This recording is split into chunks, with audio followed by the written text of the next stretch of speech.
Hello students, welcome to Ashwamekh Vidyalaya. Myself Surekha Patel, and students, today we are going to study our revision video. This is a revision video for your periodic test. So all of you have to be, after this video, given the instructions should be to you, and you have to practice about your subject. Students, section A जैसे assignment और last unit test के जो paper गए हैं उसी के हिसाब से आप लोगों का फॉर्मेट है। तो सेक्शन ए की अगर हम बात करें, डू एज डायरेक्टेड, वो मैंने ऐसे ही लिखा है, लेकिन उसके अंदर मैं आप लोगों को अलग अलग तरीके के क्वेश्चन पूछती हूँ।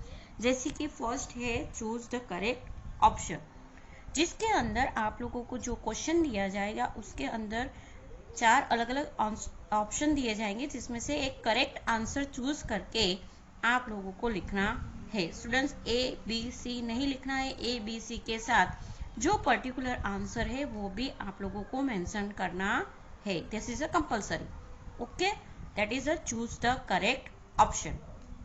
After that fill in the blanks, blank आप लोगों को पूछी जाएगी। स्टेट ट्रू और फॉल्स, ये सेंटेंस ट्रू है या फॉल्स है वो लिखना है। Match the column, match the column में जनरली स्टूडेंट्स नंबर्स लिखते हैं, जैसे कि 1 के सामने ए, 2 के सामने बी, तो इस तरह आंसर नहीं लिखना है। पर्टिकुलर जो भी आंसर है, जैसे कि दिल्ली, तो दिल्ली के अंदर सुल्तान एरा है, तो वो सुल्तान एरा की सामने जो पर्टिकुलर आंसर है वो आप लोगों को लिखना है। जब हम लोग ये मैच द कॉलम देखेंगे तब मैं आपको पर्टिकुलर कैसे लिखना है वो आपको समझा दूंगी। And answer the following in one word, एक ही वर्ड में आपको आंसर देना है। अच्छा, इसके अलावा में आइडेंटिफाई मी, तो जो क्लास के अंदर आइडेंटिफाई है उसमें है, तो आप लोगों को ये आइडेंटिफाई मी नहीं आएगा, ये दूसरे क्लास के लिए है। आप लोगों को answer the following in one word में ही आएगा, तो वो आप लोगों को स्टडी करना है। उसके बाद सेक्शन बी, तो सेक्शन बी के अंदर जो क्वेश्चन आंसर रहेंगे वो शॉर्ट में रहेंगे, यानी वो 2 मार्क्स वाले रहेंगे, तो उस हिसाब से आप लोगों को लिखना है। स्टूडेंट, जनरली आप लोगों को सेक्शन सी और सेक्शन डी में ही तकलीफ होती है। तो सेक्शन सी में क्या है, answer the following question in 3 और 4 सेंटेंस। 3 और 4 सेंटेंस में, यानी 3 और 4 टॉपिक होने ही चाहिए। ये 3 मार्क्स में है, ये 3 मार्क्स के आंसर है, तो आप लोगों को ईच आंसर जो है, हर एक आंसर के अंदर, ये नहीं कि 1 लाइन में लिख दिया तो 3 मार्क्स मिल जाएंगे। कंपलसरी 3 से 4 टॉपिक यानी पॉइंट्स आंसर के अंदर इंक्लूड करना है। और section D, answer the following in brief, जो ब्रीफ यानी 4 मार्क्स में आएगा, तो 4 मार्क्स के ये आंसर है, ईच आंसर 4 मार्क्स का है, तो कंपलसरी आप लोगों को 7 से 8 टॉपिक्स लिखने हैं, 6 to 7, मैक्सिमम 6 to 7। अभी इंक्लूडिंग मैप, उसके लिए रिवीजन वीडियो सेंड किया जाएगा, तो वो आप लोगों को से जानकारी मिलेगी। आज हम लोग ये सेक्शन के अंदर फर्स्ट सेक्शन ए उसके बारे में डिस्कस करने वाले हैं। उसके बाद धीरे धीरे आप लोगों को जो वीडियोस है वो सेंड किए जाएंगे। फर्स्ट है चूज द करेक्ट ऑप्शन। तो चलो students, choose the correct option की हम लोग डिस्कस कर लेते हैं। स्टूडेंट्स, यहाँ पे जो आप लोगों के लास्ट पेपर्स थे उसी का डिस्कशन है, लेकिन जैसे आप लोगों को जिसके लिए चूज द करेक्ट ऑप्शन के लिए टेक्स्ट बुक एक्सरसाइज के अंदर तो नहीं है, तो उसके लिए आप लोगों को टेक्स्ट बुक के जो लेसन है, मैं शुरू से बोलती आई हूँ कि टेक्स्ट बुक के जो लेसन है उसी में से पूछे जाएंगे, तो आप लोगों को लेसन रीडिंग करना है। चलो, फर्स्ट वन है कि when did the British ship reach India, British ship जो है इंडिया में कब आया था, तो यहाँ पे 4 अलग अलग ऑप्शन दिए गए हैं, 1610, 1600, 1608 एंड 1611। उसका आंसर है 1611, सॉरी 8। आप लोग यहाँ पे राइट करके भी ये ऐसे कर सकते हो, या फिर इसका पर्टिकुलर आंसर यहाँ पे सी 1600 ऐसे करके भी मेंशन कर सकते हो। पेंसिल से नहीं करना है, पेन से करना है। Practice to you, that is why. Next question is there, whom did the British appoint as the Nawab of Bengal after the Battle of Plassey? तो बैटल ऑफ प्लासी जो है उसमें नवाब के बंगाल को बंगाल ऑफ नवाब जो है किसको अपॉइंट किया गया, शाह आलम, मीर जाफर, मीर हशीम एंड मीर कासिम। तो स्टूडेंट्स का आंसर क्या आएगा? That is a B, Mir Jafar. Okay, next, the Dutch are native of टेस, नॉर्वे, डेनमार्क, स्वीडन, हॉलैंड। कहाँ पे आएगा आंसर? इसका आंसर है डी, हॉलैंड। इस तरह आप लोगों को choose the correct option right करके भी, या फिर पर्टिकुलर आंसर जो ऑप्शन सी, डी, ए, बी जो भी है वो भी लिखना है और उसके साथ आंसर भी मेंशन करना है। चलो, ये हमारे फर्स्ट लेसन का हुआ। अभी हम लोग नेक्स्ट लेसन पे चलते हैं। ओके, सेकंड क्वेश्चन के अंदर मैंने असाइनमेंट आप लोगों को भेजा था। हम लोगों के हर एक असाइनमेंट एक जैसा ही मॉडल है, तो आप लोगों को ज़्यादा टेंशन लेने की ज़रूरत नहीं है। आप लोग लिखते ही आए हो उस तरीके के पेपर्स, तो that should be easy for you. Okay, so first question, how many spheres does the earth have? Earth को कितने स्फीयर्स है? तो आप लोगों को पता है कितने स्फीयर्स है। Answer is B, 4। बराबर, कितने स्फीयर्स है? 4। Lithosphere, hydrosphere, atmosphere and biosphere. बीच बीच में जो आंसर समझाने वाले हैं वो मैं बोलते जाऊंगी। Next, how much of earth total water is in the ocean? Ocean के अंदर कितना वाटर है? जो लैंड एरिया टोटल वाटर जो अर्थ के ऊपर है उसमें से ओशियन कितना कंटेन करता है? तो ocean water should be contain, कितना वाटर जो है ओशियन कंटेन करता है? तो जिसके अंदर ऑप्शन है 71%, 78%, 80% एंड 97%। तो स्टूडेंट्स, जो हम लोग ने कंटेंट पढ़ा था तब कि ओशियन के अंदर जो टोटल अर्थ वाटर है उसमें से ओशियन के अंदर ही 97% वाटर है और बाकी का जो वाटर है 2/3 पार्ट वो ड्रिंकेबल वाटर में यूज होता है। तो 97 पार्ट ऑफ वाटर जो है वो किस में है? ओशियन के अंदर है। चलो next, which atmosphere gas dilutes the intensity of oxygen? Dilutes के जगह पे दूसरा वर्ड भी आ सकता है, रिड्यूस। ऑक्सीजन की इंटेंसिटी जो है वो कौन सा गैस जो है वो कम करता है? तो ozone, carbon dioxide, nitrogen and hydrogen. तो इसके अंदर आंसर आएगा, क्या आंसर आएगा? कौन सा जो गैस है वो ऑक्सीजन की इंटेंसिटी को कम करता है? तो वो है नाइट्रोजन। कौन सा गैस आएगा? Nitrogen. Okay, okay, lesson number 3 में next question, with what Indian constitution start? Indian constitution कहाँ से स्टार्ट होता है? Fundamental right, fundamental duties, preamble, documents of स्वराज्य। जैसे कॉन्स्टिट्यूशंस का जो डॉक्यूमेंट है, ये जो कॉन्स्टिट्यूशन है उसका शुरुआत कैसे होता है, यानी फ्रंट पेज क्या है? तो उसका फ्रंट पेज क्या है? आंसर क्या आएगा? प्रीएम्बल। सबसे पहले आमुख दिया गया है प्रीएम्बल, जिसके अंदर जो है हमारे देश की सर्वग्निटी और ये कॉन्स्टिट्यूशन जो है उसके अंदर क्या चीज समाई है वो जानकारी दी गई है। Second, when did the constitution committee start working? Working दिया है, इम्प्लीमेंट नहीं दिया है। कॉन्स्टिट्यूशन कमिटी जो है पहले से शुरू हो गई थी, यानी कि हमारा देश जो इंडिपेंडेंट हुआ था उससे पहले ये वर्किंग कमेटी जो है वो स्टार्ट हो गई थी। तो उसके लिए ऑप्शन है 9 दिसंबर 1946, 9 नवंबर 1945, 20 जनवरी 1946 एंड 1 मार्च 1946। तो उसका आंसर है 9 दिसंबर 1946। Next, who was elected president of the constitutions committee? constitutions committee के प्रेसिडेंट कौन थे? तो यहाँ पे प्रेसिडेंट है तो आंसर आएगा डॉक्टर राजेंद्र प्रसाद। लेकिन अगर यहाँ पे कॉन्स्टिट्यूशंस कमिटी के चेयरमैन पूछा है, who is the chairman of constitutions committee? Chairman, तो यह स्टूडेंट्स आप लोगों को ध्यान में रखें, यहाँ पे क्या दिया हुआ है? प्रेसिडेंट दिया हुआ है, तो डॉक्टर प्रसाद आंसर आएगा। Okay, next, after how many years are general election held in our? हमारी कंट्री, हमारे देश के अंदर कितने ईयर के बाद जो है जनरल इलेक्शंस होते हैं? तो कितने साल के बाद होते हैं? 7, 6 या 5? आंसर शुड बी, क्या आएगा आंसर उसका? 5। Okay, next, by what name is the upper house of parliament known? Parliament का जो अपर हाउस है उसको कौन से नाम से जाना जाएगा? लोकसभा, राज्यसभा, फॉर्मल कमेटी या कॉन्स्टिट्यूशन कमेटी? तो उसका आंसर क्या आएगा? राज्यसभा। अगर ये अपर हाउस है तो राज्यसभा, लोअर हाउस आएगा तो इधर आंसर क्या आएगा? लोअर हाउस का नाम क्या है? लोकसभा। नाम क्या है? लोकसभा। ये अपर हाउस है तो यहाँ पे आंसर क्या आएगा? ओके, नेक्स्ट लेसन, 4 लेसन की बात करते हैं। Choose the correct option.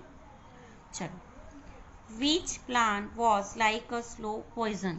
कौन सा प्लांट जो था स्लो पॉइजन था, यानी जी मीठा जहर जैसा था, धीरे धीरे जो है वो इंडियन इकोनॉमी को डिस्ट्रॉय कर रहा था? तो उसके अंदर annexation policy, dual system policy, subsidiary alliance policy and the rule of Nawab policy. तो इसके अंदर आंसर क्या है? Subsidiary alliance policy. क्यों ये पॉलिसी स्लो पॉइजन थी तो उसके बारे में भी डिस्कस कर लेते हैं। तो Britishers should be give the Indian rural to protection of army and for that they have to be collect the maintenance charge. तो इंडियन आर्मी को इंडियन जो किंग थे उनको जो आर्मी थी वो प्रोवाइड तो करते थे, लेकिन उनके मेंटेनेंस के लिए जो खर्च था वो जो इंडिया के किंग थे उन लोगों को ही भुगतना पड़ता था, जिसके वजह से वो मेंटेनेंस खर्च ज़्यादा होने की वजह से धीरे धीरे जो है ब्रिटिशर्स ने उसके ऊपर ज़्यादा मेंटेनेंस दिखाकर, खर्च दिखाकर जो है जो किंग थे उनके पास उनका जो किंगडम था या जो भी असेट्स थी वो सारी कैप्चर कर ली थी। तो इस तरह धीरे धीरे ये स्लो पॉइजन्स, इसी वजह से इसको स्लो पॉइजन कहा जाता था। चलो, नेक्स्ट क्वेश्चन है, who started subsidiary alliance? Subsidiary alliance सबसे पहले किसने स्टार्ट की थी? तो Lord Wellesley, Lord Dalhousie, Lord Hastings, Lord William Bentinck. किसने स्टार्ट किया था? इसका आंसर क्या है? Lord Wellesley. Okay, who accepted subsidiary alliance first? किसने सब्सिडरी अलायंस पहले चालू किया? टीपू सुल्तान, रंजीत सिंह, हैदर अली, निज़ाम। तो किसने सबसे पहले फर्स्ट एक्सेप्ट की थी? ये निज़ाम। टीपू सुल्तान ने तो रिफ्यूज किया था, आप लोगों को याद है जब लेसन समझाया था। लेकिन निज़ाम ने जो है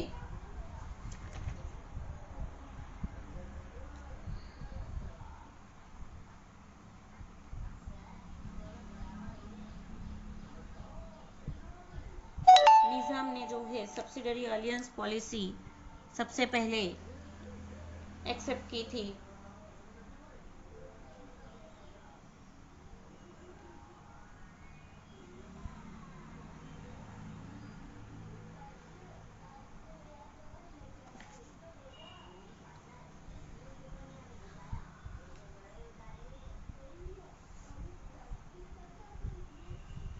after that, when did the first railway line start in India? India के अंदर फर्स्ट रेलवे लाइन कब स्टार्ट हुई थी?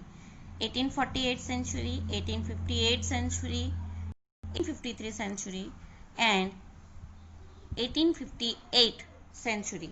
तो सबसे पहले रेलवे लाइन कब स्टार्ट हुई थी? आप लोगों को पता है कि जब ये ब्रिटिशर्स ने जो है उन्होंने ज़्यादातर हमारे भारत देश की जो एरिया है, प्रोविजंस है, वो कैप्चर करने के बाद बहुत सारे रिफॉर्म्स भी किए थे। किसने किए थे ये सारे reforms?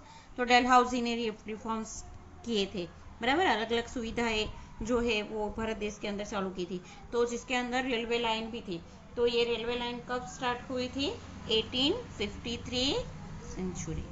Okay, next, which policy of the British kings of India? कौन सी पॉलिसी थी जो भारत देश के जो नेटिव किंग्स थी उनको, उनके अवशिष्ट को ही बाकी रखा, मतलब उनको पूरी तरह, उनके जो डेवलपमेंट है उनको पूरी तरह डिस्ट्रॉय करना, मिटा देना। तो imperialistic policy, trade and rule policy, annexation policy and rule policy. तो उसका आंसर क्या आएगा? Divide and rule policy. Okay students, next lesson जिसके अंदर असाइनमेंट वर्क के अंदर मैंने भेजा था, which pollution should be reduce for reducing the possibility of draft? कौन सा पॉल्यूशन जो है वो ड्राफ्ट की पॉलिसी, जो ड्राफ्ट होने की, यानी कि जो जब बारिश नहीं होती है तो उस सिचुएशन को क्या कहा जाता है, ड्राफ्ट, उसको कम करता है, रिड्यूस करता है। तो river, water, atmospheric and land, इसमें से कौन सा पॉल्यूशन जो है वो ड्राफ्ट की पॉसिबिलिटी को रिड्यूस करता है, तो कौन सा, एटमॉस्फेरिक।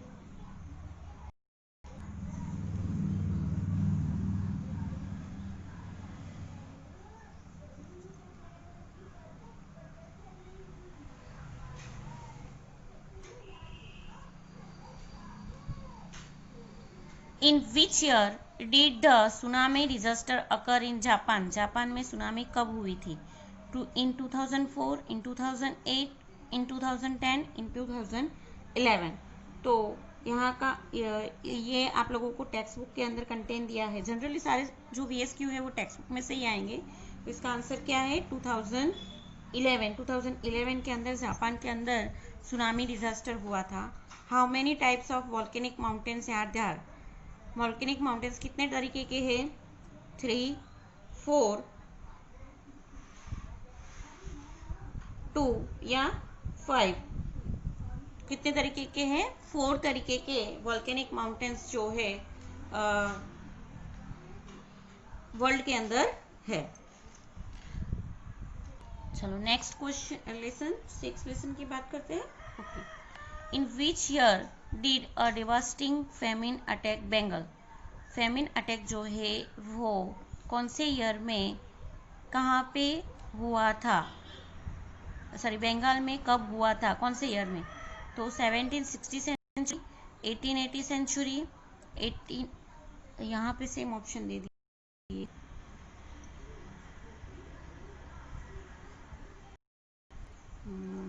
यहाँ पे 3 कर देते हैं, 1883 सेंचुरी एंड 1770 सेंचुरी। तो इसका राइट आंसर क्या है, बंगाल के अंदर जो फेमिन अटैक हुआ था कब हुआ था, 1770 सेंचुरी में। Okay, beach governor enforce the permanent settlement act, permanent settlement act जो है वो कौन से गवर्नर ने एनफोर्स किया था, लागू किया था, तो permanent settlement act William Bentinck, Dalhousie, Lord Cornwallis and Warren Hasting. तो इसका आंसर क्या है, Lord Cornwallis. Okay, next, when were the first university established in India, reforms के अंदर बात करेंगे तो ब्रिटिशर्स ने इंग्लिश एजुकेशन स्टार्ट किया था, उसके बाद ब्रिटिश यूनिवर्सिटीज भी स्थापना की थी। कहाँ कहाँ पे, तो मुंबई, दिल्ली एंड चेन्नई। तो आप लोगों को यहाँ पे क्वेश्चन ये है कि फर्स्ट टाइम जो है यूनिवर्सिटी कब स्टार्ट हुई थी, 1864, 1875, 1857, 1980 सेंचुरी। तो आंसर है in 1857 century. Okay, next, when was the law banning the evil practice of sati and force, जब किंग जो डेथ हो जाते थे तो उसके पीछे उनकी जो किंग क्वीन थी, रानियां थी, वो जोहर करती थी, यानी जोहर क्या होता था कि जिंदा जलाती थी, प्रैक्टिस ऑफ सती उसको बोला जाता था, सती हो जाती थी उनके हस्बैंड के पीछे। तो ये जो थे उसके ऊपर बैन लगाया, तो ये लोग ऊपर किसने बैन लगाया था, डलहौजी ने ये रिफॉर्म्स किए थे। तो कब लगाया था, व्हेन, तो 1850, यहाँ पे हम लोगों को दिया है 1858, 1829, 1868 एंड 1839। तो उसका आंसर क्या आएगा, 1829। ओके, तो आप लोगों को ये सारी चीजें याद रखनी है।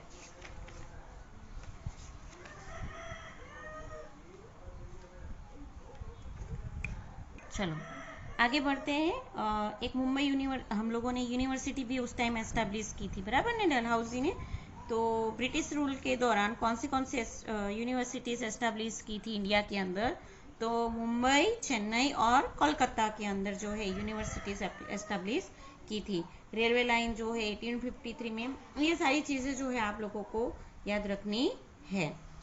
आगे बढ़ते हैं क्वेश्चन लेसन नंबर 9 जो अभी लास्ट लेक्चर में ही कंप्लीट हुआ है, तो उसके बारे में हम लोग जनरल डिस्कशन ही कर लेते हैं कि मैं आप लोगों को क्वेश्चन पूछूंगी ये वीडियो के अंदर, आप लोगों को ध्यान रखना है। जिसके अंदर अगर हम लोग टेक्स्ट बुक से बात करेंगे तो which battalion refuse the use of Enfield rifle first.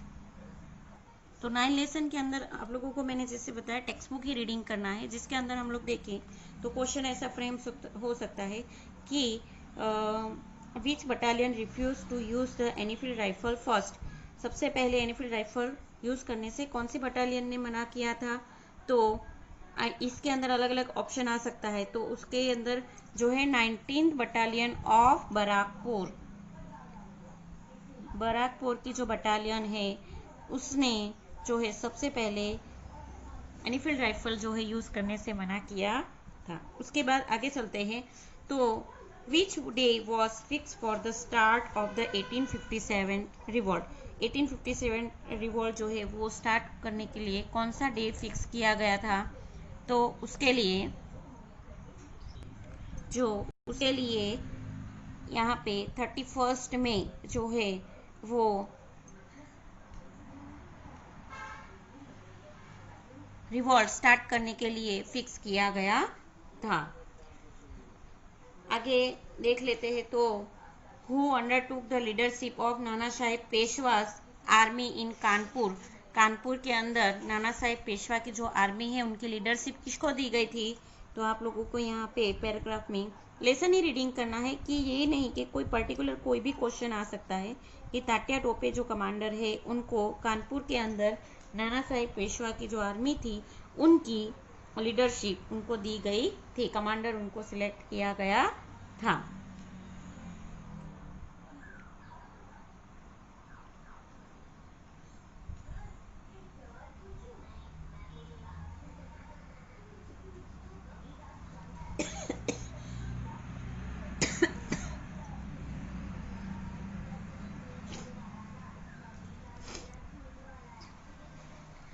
अब जैसे ये रिवॉल्ट जो है वो 31 मई को स्टार्ट होने वाला था, लेकिन उससे पहले बिफोर प्लानिंग स्टार्ट हो गया था ना। तो ये बिफोर प्लानिंग स्टार्ट हुआ था तो कौन सी तारीख को ये स्टार्ट हो गया था।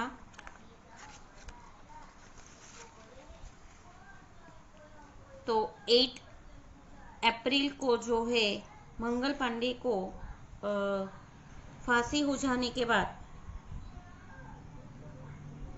जो है ये जो रिवॉल्ट है वो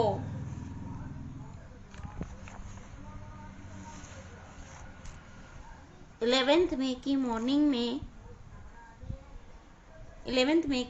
में दिल्ली जाके ये रिवॉल्ट की स्टार्टिंग करते हैं, बराबर। तो इस तरह जो ये रिवॉल्ट है वो बिफोर टाइम जो है स्टार्ट हुआ था।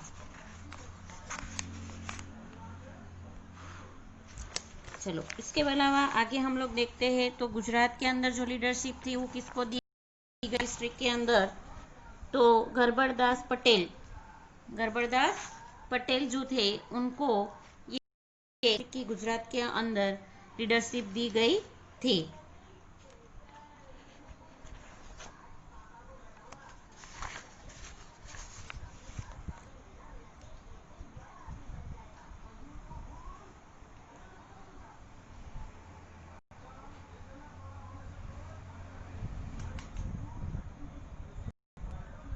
तो इस तरह जो है आप लोगों को ये VSQ के लिए जो लेसन है उसके ऊपर ज़्यादा ध्यान देना है। इसके अलावा ब्लैंक्स भी इसमें से आ सकती है जिसके लिए जाएगा। Thank you.